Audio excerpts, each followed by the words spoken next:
যে আমি এটা করতে দিব?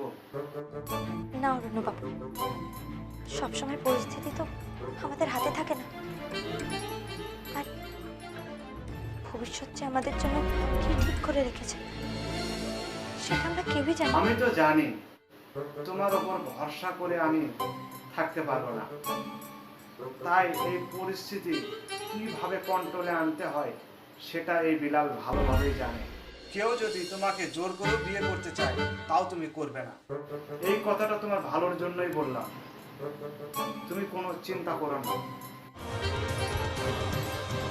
তো অরণ্যবাবু, কি তোমরা দুইজনে